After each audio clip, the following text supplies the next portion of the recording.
Coucou tout le monde, je m'appelle Rita et je suis une étudiante en 3e année de médecine en Angleterre. Vu que la campagne de vaccination a commencé au Maroc, j'ai décidé de faire cette vidéo pour vous résumer les deux types de vaccins offerts au Maroc, celui d'AstraZeneca et celui de Sinopharm, leurs efficacités et leurs effets secondaires.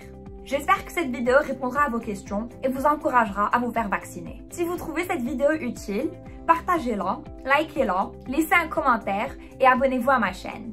De ma part, je me suis faite vacciner le 11 janvier avec le vaccin Pfizer à l'hôpital où j'étudie. Depuis, je n'ai ressenti aucun effet secondaire, je suis en bonne santé et j'attends ma deuxième dose qui est prévue dans quelques semaines. Voici le lien pour voir le vlog du jour où je me suis faite vacciner.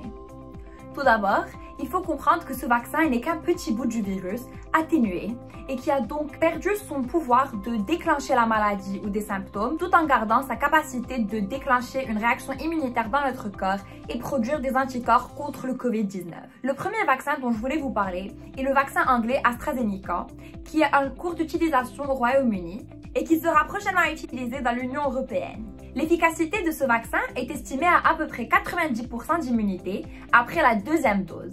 En ce qui concerne les effets secondaires, il faut comprendre que les effets secondaires du vaccin contre le Covid sont les mêmes que les effets secondaires de tout autre vaccin.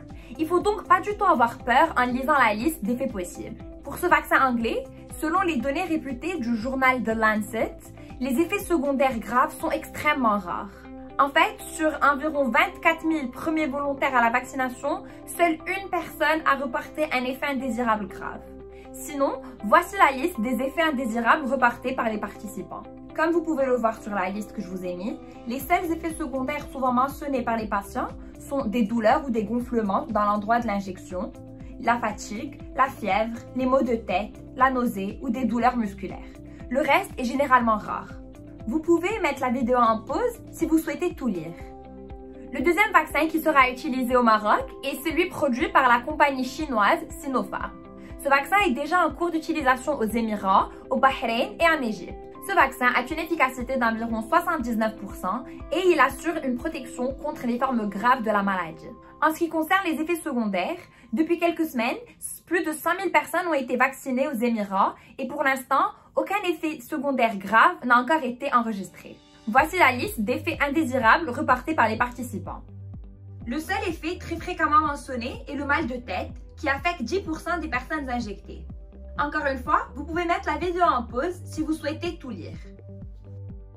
Beaucoup de gens croient à tort que ce vaccin a été précipité dans l'urgence, mais pas du tout. Toutes les étapes nécessaires ont été suivies pour assurer la production d'un vaccin sûr. Ce qui prend généralement le plus de temps, c'est le financement, le travail administratif, l'obtention des approbations éthiques et la collecte des participants qui se cachent derrière l'élaboration d'un vaccin. Pour un vaccin avec une importance aussi grande que celle de soigner le Covid, de nombreuses ressources ont été attribuées aux chercheurs, de sorte à ce que le travail administratif puisse être fait de manière rapide et efficace. Enfin, comme vous le savez, contracter le Covid détient des risques de complications envisageables au long terme, encore plus graves que les effets secondaires des vaccins. On parle ici de séquelles cardiaques, séquelles pulmonaires, voire même une fatigue chronique. Le gouvernement marocain vient de tout juste inaugurer sa campagne de vaccination avec les premières injections réservées en priorité aux professionnels de santé, aux militaires, aux autorités publiques, aux enseignants et aux personnes âgées de plus de 75 ans. Je vous mets ci-dessous le lien pour vous inscrire et pouvoir vous faire vacciner quand votre tour arrivera. Vous pouvez également envoyer un SMS gratuit avec votre numéro de carte nationale au 1717. J'espère que cette vidéo a pu vous éclaircir quant aux effets du vaccin et a pu répondre à la question que tout le monde se pose en ce moment, se faire vacciner ou pas. De mon point de vue, la réponse est claire, un grand oui. Encore une fois, si cette vidéo vous a plu, n'hésitez pas à la partager, à la liker, à laisser un commentaire et à vous abonner à ma chaîne. Ça fait toujours plaisir. Merci beaucoup.